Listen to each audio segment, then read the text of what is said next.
नमस्कार, मी हेमाली मोहिते. झी 24 तासवर मुक्त चर्चा या खास कार्यक्रमामध्ये आपल्या सगळ्यांचं स्वागत.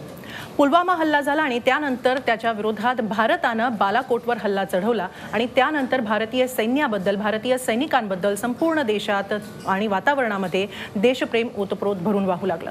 अनेक चर्चा रंगू लागल्या, तसंच सोशल मीडियावर देखील चर्चा रंगू लागल्या. मात्र हे सगळं होत असताना या सैन्य दलाच्या पाठीशी खंबीरपणे उभ्या असणाऱ्या महिलांना काय वाटत होतं? या सैन्य दलामध्ये कार्यरत असणाऱ्या महिलांना काय वाटत होतं? त्यांची नेमकी मतं काय आहेत हे जाणून घेण्याचा प्रयत्न आम्ही करतो आहोत महिला दिनानिमित्त. आणि यासाठी आपल्याबरोबर उपस्थित असलेल्या महिलांची आधी मी ओळख करून देते मुक्त चर्चामध्ये. आपल्याबरोबर आहेत अनुराधा प्रभुदेसाई. बँकिंग क्षेत्रात कार्यरत राहता त्यांनी त्या एक प्रवासी म्हणून लेह लडाखला काय गेल्या आणि तिथे त्या जवानांच्या माऊली होऊन गेल्या. मग मेरा देश मेरा प्रेम सारखे उपक्रम असोत, जवानांसोबत व्हॅलेंटाईन डे सारखा उपक्रम असो किंवा मग त्यांच्यावरचं एखादं पुस्तक असो, त्यांनी भारतीय सैनिक त्यांना जसा उमगला तसा त्यांनी तो भारतीयांसमोर आणला. आणि याचबरोबर आपल्याबरोबर आहेत स्क्वॉड्रन लीडर सुप्रिया चित्रे. सुप्रिया चित्रे या आता निवृत्त आहेत, मात्र 10 वर्षांसाठी त्यांनी एअरफोर्समध्ये कार्य केलेलं आहे आणि उडान फाउंडेशनच्या माध्यमातून त्या प्रशिक्षणही देत आहेत. याचबरोबर सैनिकाची पत्नी किंवा वीरपत्नी कनिका राणे या देखील आपल्याबरोबर आहेत. कनिका राणे यांचे पती शहीद मेजर कौस्तुभ राणे हे ऑगस्ट 2018 मध्ये गुरेज सेक्टरमध्ये दहशतवाद्यांशी झालेल्या चकमकीमध्ये ते शहीद झाले, त्यांना वीरमरण प्राप्त झालं. तेव्हा आपण चर्चेला थेट सुरुवात करूया. आधी सुरुवातीला मी जाते अनुराधा प्रभुदेसाई यांच्याकडे. अनुराधाजी, सध्या बरेच संबंध ताणले गेलेले आहेत भारत आणि पाकिस्तान यांच्यामध्ये. बरंच काही बोललं जातं सोशल मीडियावर, युद्ध होऊन गेलं पाहिजे आणि एकदाच काय तो नायनाट करा पाकिस्तानचा वगैरे, अशी बरीच टोकाची भाषाही वापरली जाते. या सगळ्या घडामोडींच्या पार्श्वभूमीवर तुम्हाला काय वाटतं? तुम्ही जवानांसाठी काम करत आहात, त्यांच्याशी इतक्या जवळून संबंधित आहात, त्यांच्यासाठी बरीच कार्य केलेली आहे. सैनिकांकडनं मी बरंच शिकायचा प्रयत्न केला. आणि तो सैनिक हा फक्त बोलायची गोष्ट नाही आहे, तो समजायची गोष्ट आहे. जो मला समजला तो मी लोकांना सांगण्याचा प्रयत्न करते. युद्ध म्हणजे काय हे आपल्या इथे बसलेल्या कोणालाच माहिती नाही. म्हणणं फार सोपं आहे, आपण पटकन प्रतिक्रिया देतो. क्रिया करायची वेळ आली की कोणी पुढे नसतो. ज्या घरातला मुलगा आज सैन्य दलामध्ये आहे, त्या घरातला मुलगा जेव्हा 16व्या वर्षापासून सैन्य दलाच्या प्रशिक्षणासाठी बाहेर पडतो, त्या दिवसापासून त्याच्या आयुष्यात आणि त्यांच्या घरच्यांच्या आयुष्यात युद्धच चालू आहे. कदाचित हा पुलवामा तुम्हाला 40 जण दिसले म्हणून लक्षात आला, पण रोज एक मुलगा काही ना काही रीतीने इधर जातो आहे, इधर त्याचं लिंब जातं आहे, इधर त्याचं सायकी जाते आहे. आयुष्यात त्याच्या बऱ्याच घडामोडी होतात. आपण आपल्या जागी मस्त बसलेलो आहोत. आपण आपलं काम करावं ना, ज्याचं काम ज्याला आहे त्याला करू द्यावं. हाच एक धागा पकडून बोलते की अशा बऱ्याच गप्पा जेव्हा सुरू होतात तेव्हा अनेक मुलीही म्हणतात की आम्हालाही सैन्यात जायचं आहे, आम्हालाही लढायचं आहे. याच्यामध्ये करू शकतात की नाही हा मुद्दाच नाही आहे. सगळे करू शकतात. जर एखादा सैनिक करू शकतो तर त्याच्या बरोबरीने उभं राहून कुठलीही मुलगी काही करू शकते, याच्यात काही डाऊट नाही आहे. द ओनली इश्यू इज जेव्हा वॉरसारख्या गोष्टी होतात तेव्हा खूप गोष्टी विचारात घेतल्या जातात. म्हणजे आम्हाला जेव्हा मी ट्रेनिंग करतो तेव्हा आम्हाला सारखी एक गोष्ट सांगितली जाते की there has to be a method to madness also. So in forces everything has a method. जे काही वॉर प्लॅनिंग्स होतात किंवा मिशन्स होतात, प्रत्येक ठिकाणी पहिले किती डॅमेज होईल हे असेस केलं जातं.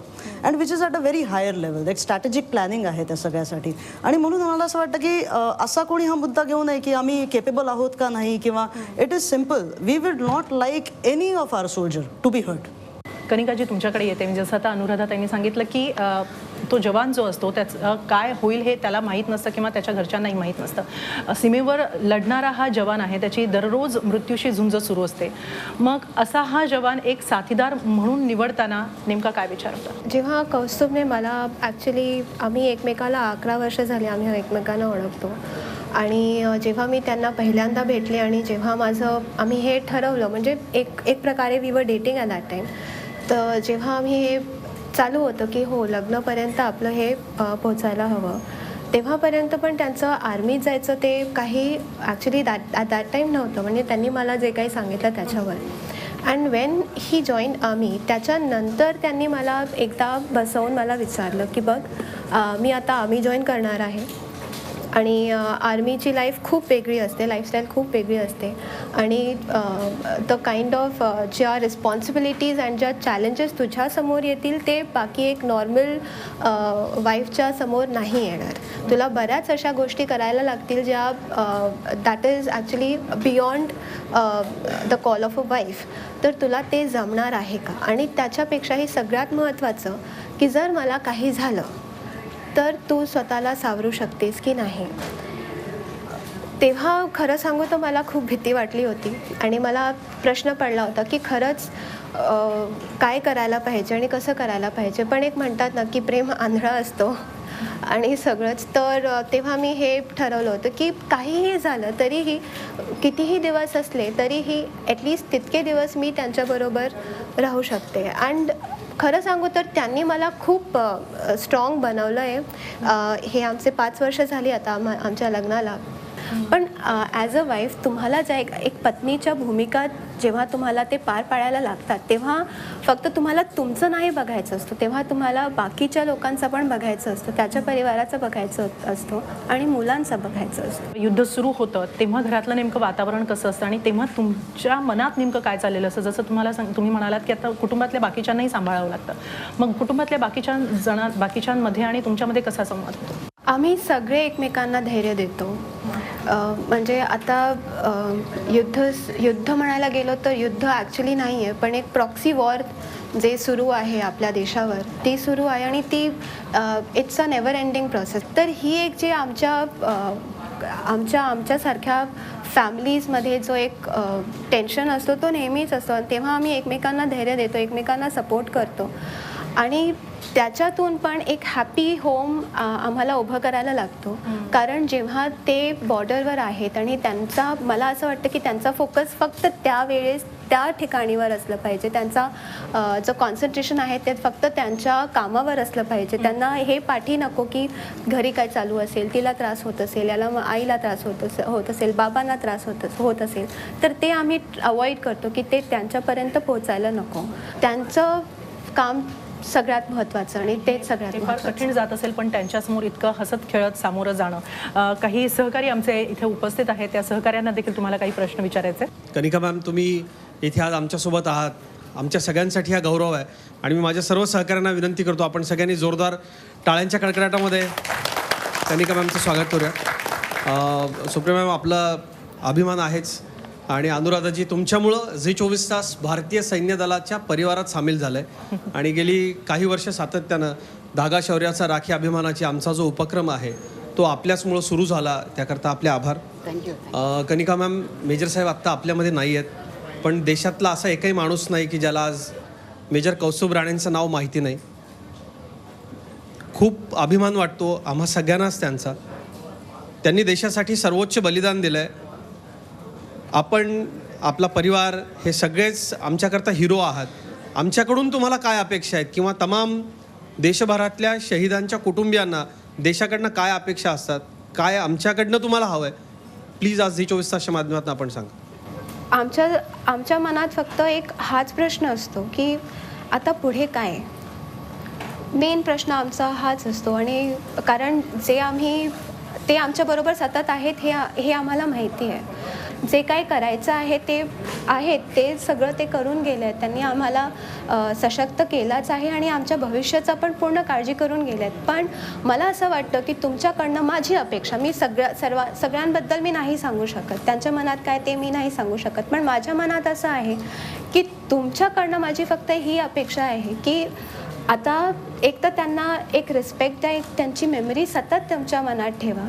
सगळ्यात महत्त्वाचं, आत्ता जे आपले सोल्जर्स आहेत, जे वेटरन्स आहेत, जे माजी सैनिक ज्यांना म्हणतात, त्यांची काही अपेक्षा आहेत ते तुम्ही पूर्ण करा. त्यांना मान द्या.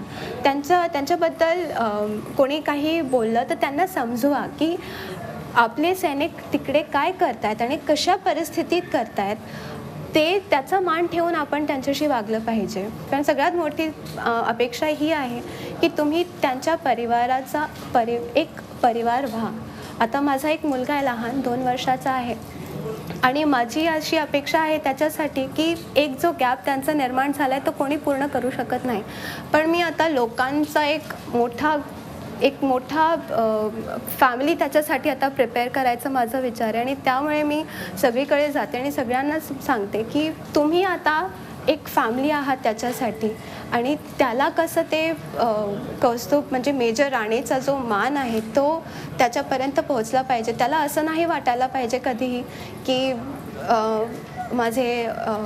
माझ्याबरोबर आता माझे बाबा नाही आहेत आणि लोकांना त्यांच्याबद्दल काही माहीत पण नाही. तर तसं नको व्हायला. बस इतकंच माझी अपेक्षा आहे सर्वांकडे. ती एक आठवण काय सांगाल की जेव्हा पार्थिव आलं मेजर राणे यांचं, तेव्हा काही मुलाला सांगू शकला होता तुम्ही? आम्ही त्याला काही या सगळ्या गोष्टींकडनं खूप लांब ठेवलं. आणि आम्ही हा प्रयत्न केला की त्याला त्याचे बाबा नेहमी हसत खेळत तसे दिसले पाहिजे आणि त्याच्याकडे ही आठवण नको म्हणून आम्ही त्याला त्यांच्यासमोर नव्हता आणला. आणि त्याला अजूनही ते समजत नाही आणि अजूनही त्याला ते प्रॉपर कळलं नाही आहे. कौस्तुभ नेहमी आम्हाला व्हिडिओ कॉल करायचे, तर त्याला फक्त ती एक आठवण आहे. जेव्हा कधी माझा फोन वाजतो तो त्याचा शर्ट वरती करून उभा राहतो, कारण ते एक मेजर राणे आणि त्यांचं बेट होतं. जेव्हा कधी व्हिडिओ कॉल करायचा तर शर्ट वर करून टमी टमी असं करायचं. तर जेव्हा कधी व्हिडिओ कॉलचा तो रिंगटोन माझा वाजतो तेव्हा तो शर्ट वर करून उभा असतो की आता आम्ही बाबांशी बोलणार. तो फक्त तितकी एक आठवण आहे आणि मी ती एक आठवण त्याची जपून ठेवणार आहे. आणि I gonna make sure that ते एक जो त्याचा आणि त्याच्या बाबांचा लिंक आहे ते त्याच्याबरोबर सतत राहील. अनुराधाजी, फारच भावूक असा क्षण आहे. म्हणजे ऐकताना कधी कधी शब्दही सुचत नाही. तुम्ही जवानांबरोबर काम केलेलं आहे, तुमच्या काही आठवणी आहेत त्यांच्या? आपल्या कुटुंबाला घेऊन नेमक्या काय भावना असतात? सैनिक हा जेव्हा लांब असतो तेव्हा त्याची आपण तिकडे गेलो आणि जेव्हा मी भेटते तेव्हा मी त्याचं कुटुंब होते. त्याच्या कुटुंबाकडनं त्याच्या अपेक्षा ह्याच असतात की मी जर कधी आलो इकडे तर माझे सपोज तो पार्ल्याचा आहे, त्याला डोंबिवलीची आत्या म्हणते माझ्याकडे आलं पाहिजे असं तुला. अचानक त्याचे नाशिकचे काका म्हणतात अरे भेटून जा रे, त्याच्याशिवाय होणार नाही. तो म्हणतो की मी काय स्थितीत ना आलो आहे, मला असं नळाखाली बसून अंघोळ करायची असते 24 तास. कारण मी जिथे आहे तिथे मी ती AK-47 माझ्या खांद्यावर घेऊन उशाशी ठेवलेली असते. माझं बोटसुद्धा त्या ट्रिगरवर असतं. धप आवाज आला की मला जावं लागतं. मी कुठल्या कंडिशनमध्ये असतो हे इथल्या कोणालाच माहीत नसतं. आपण तो एक अधिकार जतवत असतो. आज ह्या गोष्टीवरतीच बोलताना मला आठवते की आता जेव्हा परवा विंग कमांडर येणार असं कळलं तिथे एक उन्माद बघितला मी. माणसाचा विवेक शिल्लकच नव्हता. प्रत्येक वेळेला टाळ्या वाजवायच्या नसतात, कित्येकदा निशब्दपणे तुम्हाला रिॲक्ट करायचं असतं. एखादा माणूस पाकिस्तानमध्ये जेव्हा पडतो त्याच्यानंतर तो परत येतो, जे काय त्यांनी 3 दिवस भोगलेलं असतं त्याची इजेक्ट करून काय त्यांची स्थिती होते शी कॅन टेल बेटर. मला ऐकून माहिती आहे. त्यानंतर जो माणूस आपल्या देशाच्या बॉर्डरवर येतोय त्याला तुम्ही कसे रिसीव्ह कराल? आता हा इथून येत आहे, हु आर यू टू से हा? नो बडी वॉज सेईंग ते विंग कमांडर येत आहेत. एक तर त्यांचा एकेरी उल्लेख चालला होता, त्यांच्याबद्दल वाटेल त्या गोष्टी लोक बोलत होते. एक बाई नाचत काय होती आणि ती म्हणत होती वो आएंगे तो हम केसर का उनको दूध पिलाएंगे. अरे मला असं वाटतं इतका विवेक आपला गेला का? तुम्हाला जर तो उन्माद आहे ना तर त्याला एक चांगला तो कुठल्या भावना कधी टाकायच्या आणि कधी टिकवायच्या हा प्रश्न आहे. तुम्ही जवानांशी बोलता किंवा तेव्हा जवानांच्या याविषयी काय भावना असतात? ते मला म्हणतात आम्ही बोलतच नाही. तुझ्याशी बोलतो कारण तुला माहिती आहे, पण ह्या लोकांशी आम्ही काय बोलावं? आज मी जसं म्हटलं की प्रत्येक रिॲक्शन जी लोकांची ज्या पद्धतीने चालते, तुम्ही त्याचा you wear a shoe and then you understand. त्याची आई व्हा, त्याची मावशी व्हा, त्याची बहीण व्हा, त्याला समजून घ्या त्याचं काय आहे आणि त्याच्यानंतर तुम्ही बोला ना. 29व्या वर्षी मेजर राणे शहीद झाले. 31 वर्षाचे मेजर विभूती शहीद झाले आत्ता नुकतेच. अत्यंत लहान वयातली ही मुलं म्हणूया आपण, एवढ्या लहान वयात ते आपल्याला सोडून गेले, त्यांनी हौतात्म्य पत्करलं. इकडे सबंध समाज, मगाशी मॅडम तुम्ही उल्लेख केला त्याप्रमाणे कोणी टाळ्या वाजवत होतं, कोणी नाचत होतं. काही राजकीय पक्ष म्हणतात की सर्जिकल स्ट्राईक झालाच नाही, काही जण म्हणतात स्ट्राईक झालाच नाही, काही जण 200-300 मारले असे दावे करतायत जे वायुदल प्रत्यक्ष म्हणत नाही आहे. इकडे काय चाललंय आणि तिकडे काय चाललंय याच्या प्रचंड तफावत असते. अशा समाजासाठी ही तरुण मुलं आपला जीव देतात, हे खरंच जस्टिफायबल होईल का madam? It is a survival instinct. कोणालाच मरायला आवडत नाही. कोणीच मरण इतकं इझिली पत्करू शकत नाही. That is not human. People rise above the humanness and त्याच्यावरती जातात आणि असं कुठलं तरी एक काम करून जातात. त्याच्यासाठी the kind of motivation which is there.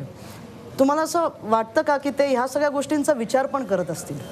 त्यांच्या डोक्यातही हा विचार येत नाही. ॲक्च्युली स्पीकिंग, जेव्हा तुम्ही तिथे काम करत असता तेव्हा सगळेजण तुमच्यासारखा विचार करणारे असतात, सगळेजण इक्वली मोटिवेटेड असतात आणि त्यांचं फक्त एकच लक्ष असतं की माझा देश. कुठल्याही दुसऱ्या रंगाचा झेंडा नाहीत, कुठल्याही दुसऱ्या रंगाचं काही नाही. It is only Tiranga. आणि that is the feeling which we need to understand and that will only come when we are educated to understand की ते सैनिक कसा विचार करतात.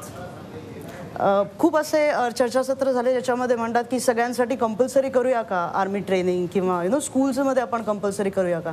ते कशासाठी करूया की basically to understand this feeling. What patriotism is fed by a soldier.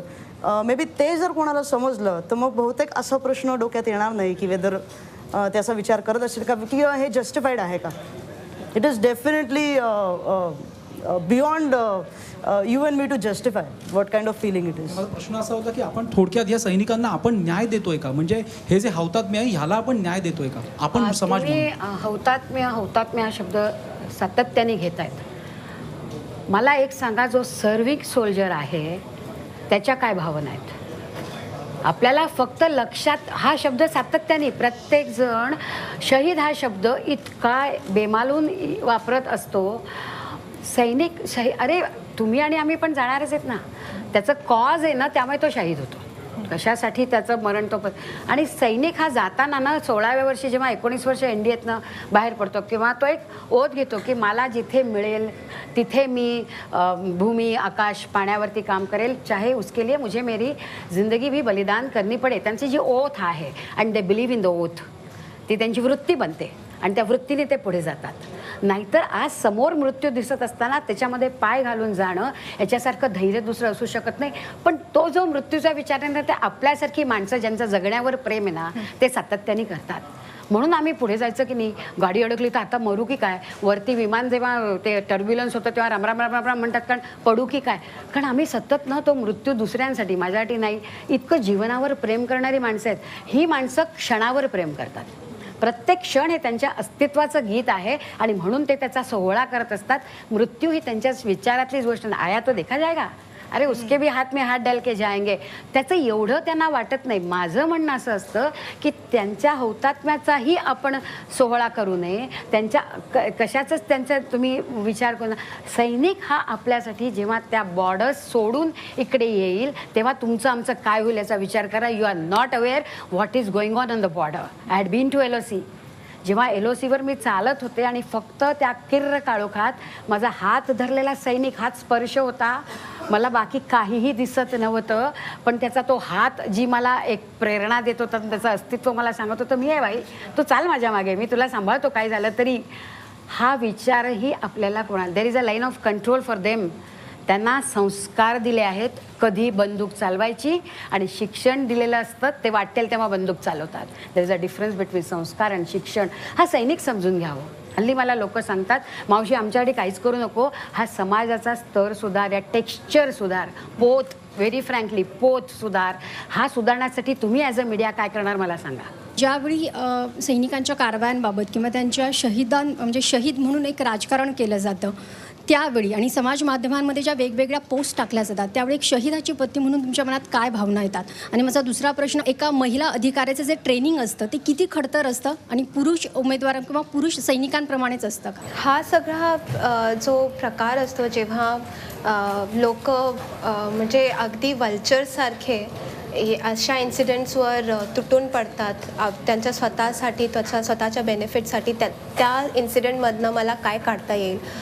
Politicians त्यांच्यासाठी काहीतरी वेगळं आम्ही करतो आहे आणि ते करून लोकांच्या मनात त्यांच्या स्वतःचा ते मोठेपणा दाखवायचा, किंवा जे आपले नॉर्मल लोक असतात ते मीडियामध्ये, की आता तेव्हा इतकी लोक ॲट शहीद major Kaustubh Rane's house and selfie काय काढतायत तिकडे, आणि ते सगळं जेव्हा हे जे पॉलिटिसायझेशन असतो त्याच्यावर एक फनी रिॲक्शन शिवाय माझ्याकडे काहीही राहत नाही. कारण ह्या लोकांची मेंटॅलिटी तशी आहे, त्याच्या पुढे आपण त्यांना म्हणजे एक असतो ना की जो झोपला आहे त्याला तुम्ही जागा करू शकता, जो झोपायचा ड्रामा करत असेल तुम्ही त्याला कसं जागवाल. सुप्रिया छेत्रे, तुम्हाला देखील प्रश्न विचारायला, वायुदलात महिलांना प्रशिक्षण नेमकं कसं दिलं जातं, त्याचबरोबर काय काय आव्हानं असतात याविषयी सांगा. बरं, when we talk about training, especially डिफेन्सचं ट्रेनिंग, एक खूप मोठं मिथ आहे लोकांच्या डोक्यात की खडतर प्रशिक्षण म्हणजे फक्त फिजिकल प्रशिक्षण. इन मिलिटरी सगळ्यात इम्पॉर्टंट प्रशिक्षण आहे मेंटल प्रशिक्षण. म्हणजे मेंटली तुम्हाला इतकं स्ट्रॉंग करतात प्रत्येक सिच्युएशन हँडल करण्यासाठी. आणि good part it is only in military I think जिथे महिलांना आणि पुरुषांना वेगवेगळं ट्रेनिंग असं काही होत नाही. एस्पेशली इन दी एअरफोर्स एकत्र ट्रेनिंग दिलं जातं, सेम स्टँडर्डचं ट्रेनिंग दिलं जातं. कारण ऑब्व्हियसली आता आपण म्हणतोय की फायटर प्लेन्स पण चालवायचे आहेत, बॉर्डरवर पण जायचं आहे, सगळं करायचं आहे. So equal training in terms of physical as well as mental training. Now understand, आपलं जे कल्चर आहे, बेसिक कल्चर, त्याच्यामध्ये फारसं मुलींना कॉम्पिटंट बनवायचं आपल्याकडे काही पद्धत नाही आहे. म्हणजे आधीपासूनच थोडंसं सांगितलं जातं की बाई ग जरा हळू, जास्त पळू नकोस, हे करू नकोस, you are not suppose to be very much competitive. Going for the training is an eye opener. That is the time you actually realize की काहीच म्हणजे there is no physical barrier at all, everything is in the mind. एकदा डोक्याला सांगितलं की तुम्ही हे करू शकता की मग तुम्ही करू शकता. आणि हेच ट्रेनिंग प्रत्येक सैनिकाला मिळालेलं असतं. आणि म्हणून ते मेंटली इतके स्ट्रॉंग असतात की physical strength is just a manifestation of that mental strength which comes, that moral strength that comes. So it is all about training of values. It is all training of that, military values that we call. So yes, it is the same. And I'm really happy and proud about it. नक्कीच खूप महत्त्वाचं आहे. महिला मुळात कणखर आहे, सैनिकही कणखर आहे, आणि हे सैनिक, मग ती महिला असो किंवा पुरुष असो, खडतर प्रशिक्षण घेत असतात, त्यांची तयारी होत असते. मात्र समाज म्हणून आपण किती तयार आहोत हाही प्रश्न आहे विचार करण्यासारखा. मुक्त चर्चामध्ये इथं वेळ झाली एका छोट्याशा ब्रेकची. कुठे जाऊ नका, पाहत राहा झी 24 तास, रहा एक पाऊल पुढे. मुक्त चर्चा या खास कार्यक्रमामध्ये पुन्हा एकदा आपलं स्वागत. महिला दिनानिमित्त आज आपण इथं आमंत्रित केलेलं आहे अनुराधा प्रभुदेसाई, स्क्वॉड्रन लीडर सुप्रिया छेत्रे आणि वीरपत्नी कनिका राणे यांच्याशी आपण चर्चा करत आहोत. आता काही प्रश्न माझे सहकारी विचारू इच्छित आहेत. कनिका, ते पहिला प्रश्न तुमच्यासाठी आहे. आत्ता काही वेळापूर्वी तुमचे डोळे पाणावले होते.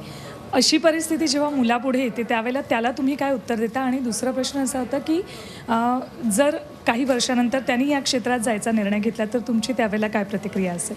आता एक ॲज अन आर्मी ऑफिसर हे मला एक इन्सिडेंट शेअर करावं असं वाटतं. जेव्हा आमचा मुलगा झाला तेव्हापर्यंत आम्ही त्यांचं नाव काही ठरवलं नव्हतं, कारण we were not really sure if it's going to be a girl or a boy. आणि जेव्हा माझी डेट ॲक्च्युली ऑगस्टची होती आणि आम्ही एक मूवी बघितलं होतं, त्यात अक्षय कुमारचं नाव अगस्त्य होतं आणि आम्हाला ते थोडंसं सेट झालं. पण मला अगस्त्यचं नाव हृदय ठेवायचं होतं. तर जेव्हा अगस्त्य झाला त्याच्यानंतर 2 महिने त्याला काहीही नाव देता आलं नाही, कारण आमची भांडणं चालू होती की हृदय नाव ठेवायचं की अगस्त्य. तर मेजर राणे मला एक दिवशी असं बोलले, तुला काय वाटतं ब्रिगेडियर हृदय कसं वाटणार, ब्रिगेडियर अगस्त्य कसा छान वाटतो, किंवा कर्नल अगस्त्य, की कॅप्टन हृदय किती असं सॉफ्ट वाटणार ना. तो let's give him that kind of a name. तेव्हा मी त्यांना विचारलं की आर यू रिअली शुअर की तुम्हाला त्याला आर्मीत पाठवायचं आहे? तर दॅट टाईम ही सेट की ऑफिसरचा मुलगा आहे तर आर्मीतच जाणार.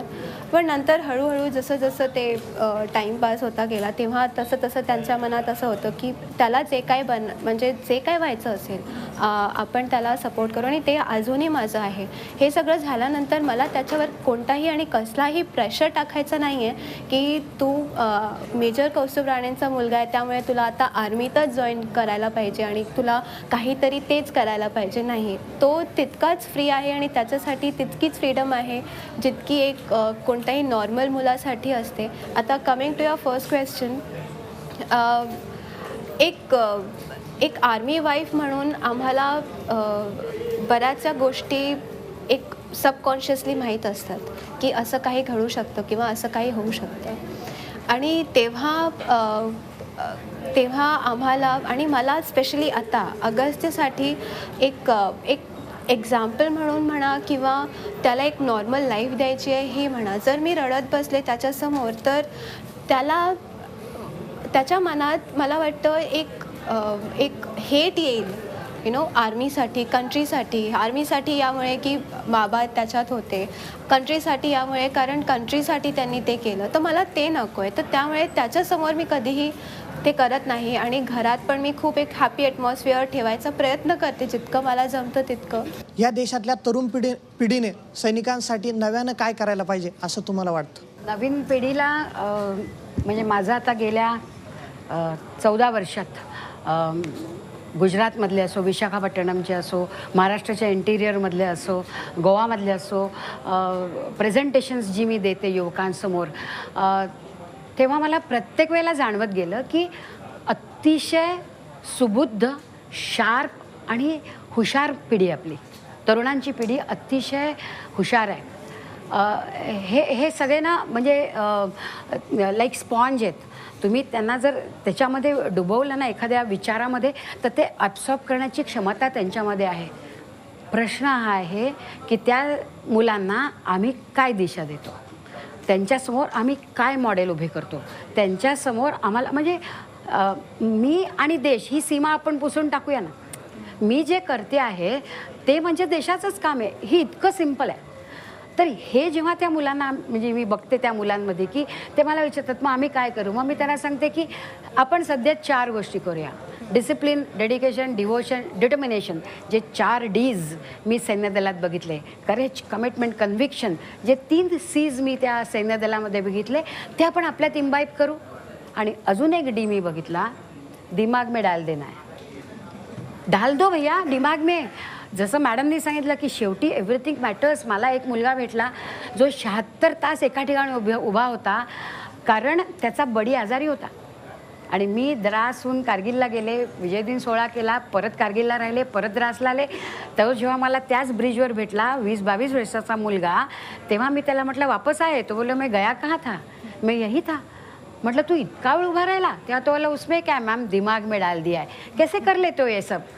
जेव्हा मी मुलांना विचारते नेव्हीच्या की तुम्ही कसे जाता, 24-24 मुलं 50-50 मुलं त्या छोट्या जागेतनं 36 दिवस 40 दिवस त्या छोट्याशा जागेतनं जाता, तेव्हा तुम्ही काम कसं करता. तो बोला हम काम का करते, हम एन्जॉय करते हैं. अरे तुम स्टार्ट करो ना एन्जॉय करने को, तो काम रहता ही नाही आहे. आणि हे जेव्हा मी तरुणांना सांगते ना की आपल्याला काहीच करायचं नाही, ही माती माझी आहे, या मातीने मला जो माझ्यामध्ये गर्व आहे, या मातीचा अभिमान आहे, आज तुम्हाला बाहेर गेला तर तो मिळणार नाही. You are second citizen. आज मी या देशाची फर्स्ट सिटीजन आहे, तर मी या देशालाही मला दिलं आहे, मी काय देईन हा विचार केला. तर ती मुलं म्हणतात मला मी काय करू सांगा. मी सांगते लेट अस डू दिस. मेरा देश मेरी पहचान, ही जी मी आत्ता नवीन थीमवर काम करते, ही देश हा माझा. तुम्ही भारताबाहेर गेल्यावर इंडियन म्हणता, इथे का नाही म्हणत. इथे लगेच तुम्ही मी पंजाबी, मी गुजराती, ते संपलं की मी या जातीचा त्या जातीचा, मग मी या भाषेचा, मग मी अजून तुकड्यात का देश करतो आपण. लेट अस बी युनायटेड. आणि त्यांनी तुमचा देश पुढे जाईल. आणि खऱ्या यांच्या त्यागाला लायक व्हायचं असेल, ही भावना जर टिकवायची असेल आणि खरंच तुमचं प्रेम असेल ना, तर तुम्ही ह्या गोष्टी निश्चित घ्याल. लोक कितीही तुमचे तुकडे पाडू दे, यू विल बी टुगेदर. तरुणांचा जेव्हा प्रश्न आलेला आहे तेव्हा आणखीन सुप्रियाजींना मला असं विचारायचं आहे की एक घरापासून लांब राहणं, सीमेवर काम करणं किंवा सीमेवर लढणं, या सगळ्या गोष्टी लक्षात घेऊन कुठेतरी एक कल कमी होता या सैनिक किंवा सैन्य दलाकडे एक करिअर म्हणून पाहण्याचा. पण विंग कमांडर अभिनंदन यांच्या शौर्यानंतर आता अनेकांना सैन्य दलात रुजू व्हायचं आहे. या कलाविषयी काय वाटतं? चांगलं असतं हिरोज चेंज झालेले. म्हणजे कसं आहे की दरवेळी ऑब्व्हियसली हिरोज आहेतच, म्हणजे फिल्म इंडस्ट्रीमध्ये आहेत किंवा स्पोर्ट्सच्या क्षेत्रात आहेत, पण या क्षेत्रातून पण हिरोज आलेले खूप चांगलं आहे आणि ते दिसतंय. म्हणजे खरंच मुलं मुली येतात, म्हणतात की आम्हाला आता जॉईन करायचं आहे, आम्हाला ट्रेनिंग काय कसं असतं ते सांगा, एक्झाम्स काय असतात ते सांगा. खूप छान वाटतं हे सगळं बघून. म्हणजे there is a difference in real heroes आणि रिअल हिरोज, आणि ते जरी समजलं तरी I think it is a big achievement from our side. असं एका मागे लष्करी अधिकाऱ्यांनी विधान केलं होतं की प्रत्यक्ष सीमेवर जाऊन महिला लढू शकणार नाहीत. तर ज्यावेळी महिला अधिकाऱ्याला प्राधान्य दिलं जातं का कुठल्या महत्त्वाच्या कामासाठी, आणि दुसरं म्हणजे पुरुष अधिकाऱ्यांकडनं महिला अधिकाऱ्यांना कशी वागणूक दिली जाते? ॲज अ वुमन खूप माझ्याकडे पेरेंट्स येतात आणि त्यांच्या मुलींना घेऊन येतात आणि म्हणतात की हिला तर जॉईन करायचं आहे, पण आम्हाला भीती वाटते की एवढं सगळं ऐकायला मिळतं, इथे कुठल्या कुठल्या ठिकाणी पोस्टिंग्स असतात, कसं होईल, सेफ आहे की नाही. But being in the forces for 10 years, I can vouch for it की it is the safest place to live in. जेवढा महिलांना सैन्यामध्ये रिस्पेक्ट आहे तेवढा मी सैन्यातून बाहेर आल्यानंतर तरी कुठल्या फील्डमध्ये अजून तरी बघितलेला नाही. भारताचे विंग कमांडर अभिनंदन जेव्हा भारतात आले परत पाकिस्तानातून, तेव्हा एक जल्लोष होता आणि लोकांचा आक्रोश होता भारत सरकारला की नाही, विंग कमांडर आपल्याला भारतात परत हवेच आहेत काही झालं तरी, आणि ते 2 दिवसात भारतात परत आले, 2 ते 3 दिवस. तर असे अनेक जवान आहेत जे पाकिस्तानात अजूनही कैद आहेत. तर त्यांच्यासाठी हा आक्रोश का नाही निघत आहे? त्यांच्यासाठी, त्यांच्या परत येण्यासाठी हा जल्लोष जो आपल्याला करायचा आहे तो का होत नाही, तो आक्रोश का निघत नाही आहे? जेव्हा विंग कमांडर अभिनंदन कॅप्चर केले गेले होते आणि तिकडे गेले होते, त्यांना घेऊन गेलं होतं, तेव्हा आमच्या फुल आर्मी फॅमिलीमध्ये एक जो पेन होता, तो पेन मला बाहेर कुठे दिसला नाही, खरं सांगतो. म्हणजे सोशल मीडियावर बरीच लोक यांना आणा, ते करा, हे करा, ते करा, पण जो एक पेन असतो जेव्हा आपला फॅमिली मेंबर अशा स्थितीत घेऊन गेला जातो, तेव्हा जो पेन असतो ते मला फक्त आर्मी फॅमिलीमध्ये दिसला, ते मला बाहेर कुठे दिसला नाही. सिम्पती आणि एम्पथी ह्या 2 वेगवेगळ्या गोष्टी आहेत. ह्या जरी आपल्याला समजल्या की म्हणजे आपल्याला वाईट वाटतं इथपर्यंत ठीक आहे की असं झालं आणि ह्या गोष्टी सिच्युएशनल होतं, खूप वाईट झालं, आणि ॲक्च्युली ते फील करणं की ती फॅमिली काय, what process they must be going through, each and every movement is a wait for them. मला फक्त एवढंच वाटतं की 71चे आणि हे आहेत, हे आत्ताच का कळलं सगळ्यांना? 71 होऊन किती वर्ष झालं? Is it a breaking news or is it a to flash something आणि त्याच्यावर चर्चा करायच्या? कसं आहे ना बेटा, वाहत जातात लोक, वाहत जातात. आज हा विषयच नाही आहे. आज हा विषय हा आहे की जे काही सध्या अस्थिरता तिथे चालली आहे, त्यामुळे त्या प्रत्येक सैनिकाच्या आयुष्याशी निगडीत जी इथे माणसं आहेत, जी या समाजात आहेत, त्यांना फक्त सपोर्ट करूया. तुमच्या माझ्या बोलण्यानी आम्ही काय करणार आहोत? आणि यू सेड अबाउट द आक्रोश, you have not seen the आक्रोश. आक्रोश हा हृदयातनं येतो, तो फुटत पण नाही बाहेर, तो फक्त गिळला जातो, तो डोळ्यातनं बाहेर येतो. आणि इथे जे आक्रोश नामक जो शब्द वापरला जातो ना, तो केवळ एक भ्रामक आहे. अनुराधाताई, ह्याच्यावरच मला एक प्रश्न विचारायचा आहे. कारण सैनिक म्हटल्याबरोबर तो खडतर आयुष्य जगत असतो, भावनांना आवर घालत असतो, हे सगळं आपण जाणतो, पण शेवटी तो एक माणूस आहे. आधी माणूस आहे, मग सैनिक. म्हणजे तो मुळात माणूस आहे, सैनिक जरी आपण म्हटलं. पण जेव्हा तुम्ही अनेक जवानांशी जेव्हा तुम्ही त्यांच्या अगदी जवळ जाऊन गप्पा मारता, तेव्हा कधीतरी त्याचेही डोळे पाणवलेले तुम्ही कधी पाहिलेत का? तर ते अनुभव शेअर करा. आणि हाच प्रश्न तुम्हालाही आहे की तुम्ही मगाशी म्हणालात की घरातलं टेन्शन्स त्यांच्यापर्यंत पोचवायचं नाही, हे आमचं कर्तव्य होतं, पण कधी असं झालं का की कौतुक राणींचे डोळे पाणावलेत किंवा ती सिच्युएशन, मग ती तुम्ही हँडल कशी केली? Obviously, they are human beings first, but for them, their uniform means the most. So when they wear that uniform, they cease being a human. They only become soldiers.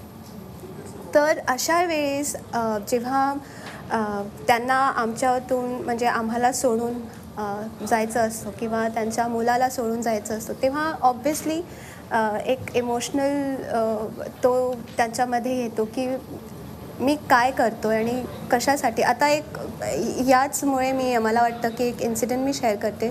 JNUमध्ये खूप मोठा issue झाला होता ते आपण सर्वांनाच माहिती आहे, त्याच्यावर मी जास्त काही डिटेल्स देणार नाही. तेव्हा बऱ्याच लोकांनी पाकिस्तानसाठी खूप सपोर्टिव्ह मेसेजेस टाकले आणि अफजल गुरु होते त्यांच्यासाठी खूप सपोर्टिव्ह मेसेजेस टाकले होते.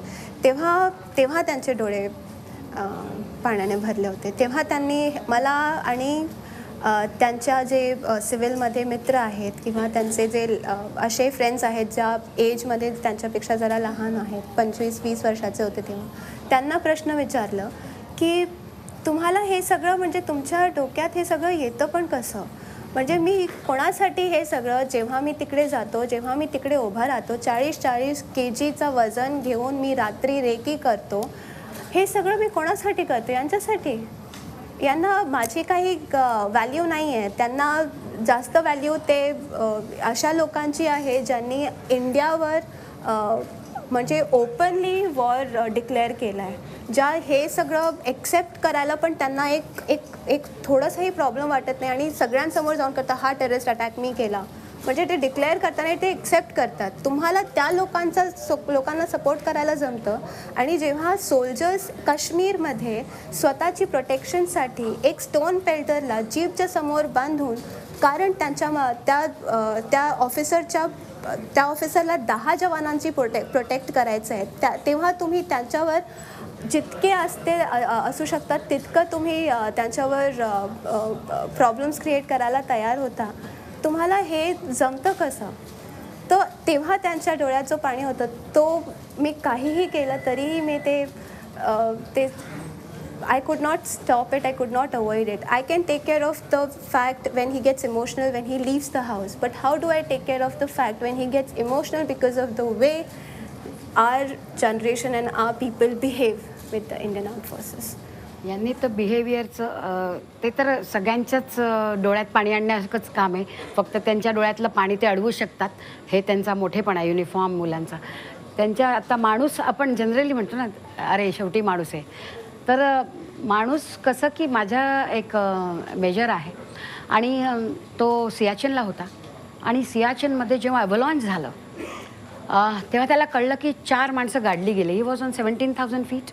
15,000 feetला त्याचा कमांडिंग अफसर, त्याचा मित्र आणि त्याचे 4 लोक गेले. म्हटल्यावर तो वरून खाली आला आणि संपूर्ण पांढरी चादर शोधतायत कुठे आहेत त्या बॉडीज. परत ॲव्हलॉन्च व्हायचे सुद्धा जिथे चान्सेस आहेत तिथे ती मुलं 4ही जणं, तो मेजर आणि त्याचे लोक, त्याने एक डॉग आणला, तो शोधतात ते कुठे आहे आणि त्यांनी बर्फातनं त्या बॉडीज काढल्या आणि त्या बॉडीज जेव्हा सगळ्या बाहेर हातात घेतल्या तो बोलला लाईक एक पिशवी उशी फोल्ड करावी तशा त्या बॉडीज आम्ही खांद्यावर घेतल्या आणि आम्ही चॉपर मागवलं. आणि जेव्हा मी चॉपरला सांगितलं की या ठिकाणी उभे हो, तेव्हा चॉपरने सांगितलं माझा एकच शू लँड होईल जी जागा आहे आणि I wait only for 4 seconds. तर तुम्हाला काय करता येतं त्या ठिकाणी जिथे हवा अशी आहे, जिथे श्वास घेतला त्रास होतो, 36 घंटे वो लोग ढूंढ रहे थे उनको. त्यांनी त्या बॉडीज खांद्यावरती उचलल्या होत्या. तिथे रनिंग केलं होतं की लँड झाल्यावर आम्ही कशा त्या 4 सेकंदात आत टाकू ही बकायदा रिहर्सल केली आणि त्यांनी त्या बॉडीज पाठवल्या. आणि द मोमेंट ते फ्लाय केलं 4 सेकंड 4 seconds टू गो, मी माझ्या लिहिलेल्या पुस्तकात. आणि तो म्हणाला की मावशी ज्या क्षणी त्या बॉडीज गेल्या आम्ही सगळे मटकन खाली बसलो आणि त्याच्यानंतर मला ज्या कर्नलची मी पाठवलं होतं बॉडी त्याच्या वाईफचं मला पत्र आलं थँकिंग की बिकॉज ऑफ यू मी त्याचं दर्शन घेऊ शकले. हे बोलताना हा एवढा स्ट्रॉंग मुलगा जो SF चा आहे, ज्यांनी समोर स्नायपरनी गोळी त्याच्या बिलाल म्हणून मुलाला मारली, हा मागे होता आणि बिलालला लागली म्हटल्यावर त्याला लागलेली गोळी आता तो रोजे राखू शकणार नाही म्हणून तो त्याच्यासाठी रोजे ठेवतो.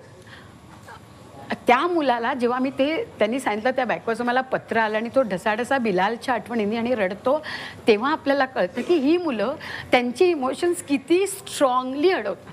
आज जर ते भावविवेश झाले, आज जर त्यांना काही वाटलं तर ते नाही ते काम करू शकणार, कारण ते नो की सेकंड त्यांचा नसेल आपला परिवार, आपले लोक सगळं मागे ठेवतात. त्यामुळे फॉर फ्लॅश ऑफ सेकंड मी विसरतो की मला माझी मुलगी आहे, माझी आई आहे, वडील आहेत, बायको आहे, मला माझं काम समोर दिसत असतं. आणि हे माझ्या मते अत्यंतिक सॉफ्ट आणि ट्रान्सपरंट हृदयाचे आपले सैनिक आहेत.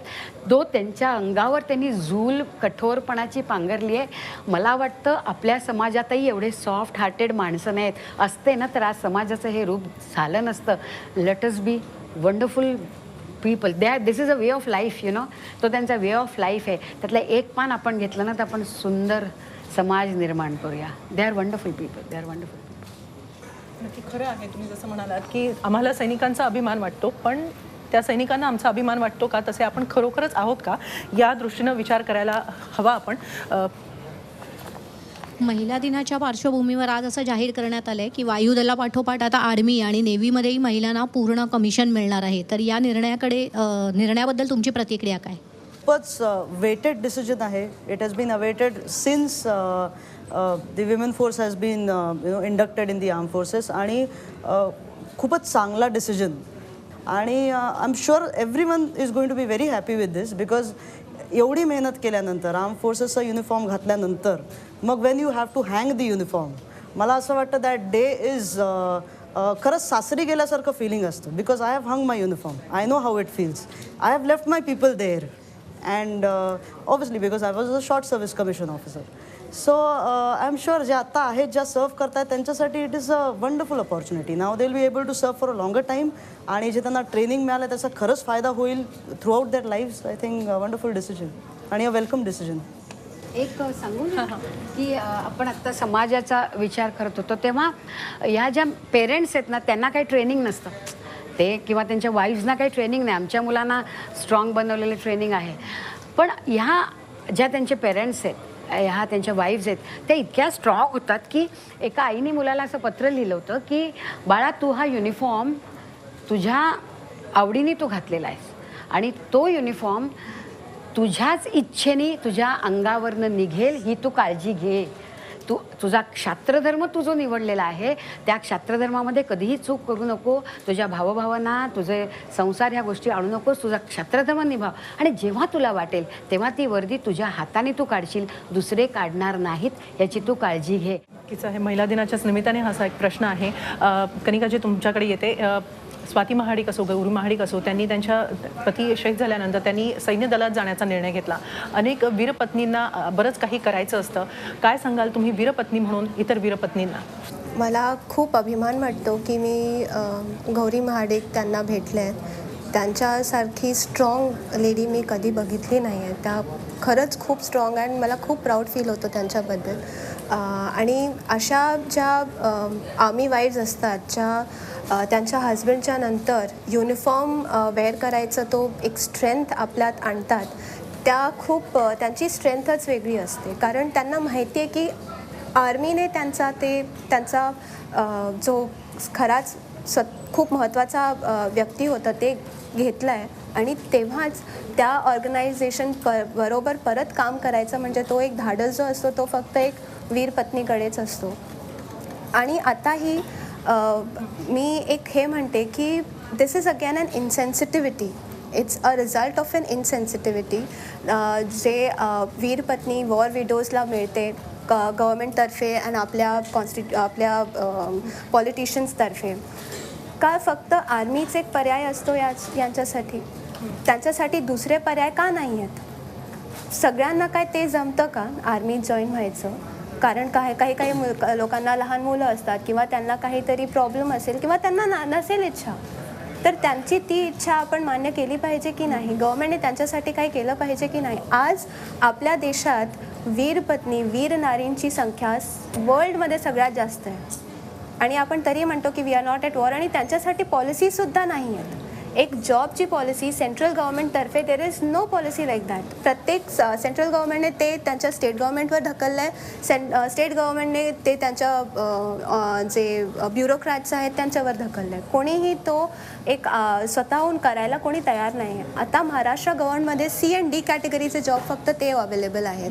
आणि आज वीर नारी ज्या आहेत, ग्रॅज्युएट आहेत. मी MBA केलं आहे, इंजिनिअरिंग करून मी MBA केलं आहे. मी 6 वर्ष जॉब केला आहे प्रायव्हेटमध्ये, ॲज अ प्रोजेक्ट मॅनेजर मी काम केलं. आणि आता जेव्हा मी गव्हर्नमेंटला अप्लाय करते की तुम्ही एखादा जॉब मला द्या, तर ते मला एक कम्प्युटर असिस्टंटचा जॉब देतात at 40,000 while I was earning 95 per month.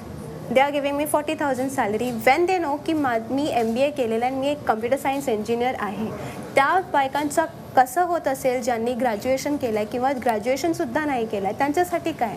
आणि major Rane is a class 1 officer.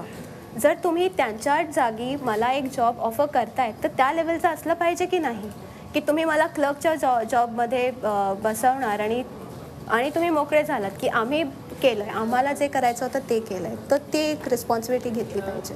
तर या सैनिकांप्रती या कार्यक्रमामध्ये आता तुम्हाला जाता जाता काय सांगावंसं वाटतं? सैनिकांसाठी सांगेन की खूप खूप आशीर्वाद, खूप खूप प्रेम आणि आम्ही आहोत तुमच्याबरोबर. आज मी मॅडमना म्हणजे लक्ष्य फाउंडेशनची संस्थापिका म्हणून मी हा नक्की अश्युरन्स देईल की जेवढी ताकद आहे माझ्यामध्ये तेवढी हा सैनिक लोकांना समजावा आणि त्याच्याबद्दल बोलताना एक त्यांचा रिस्पेक्ट ठेवला जाईल या दृष्टीने आम्ही वागू.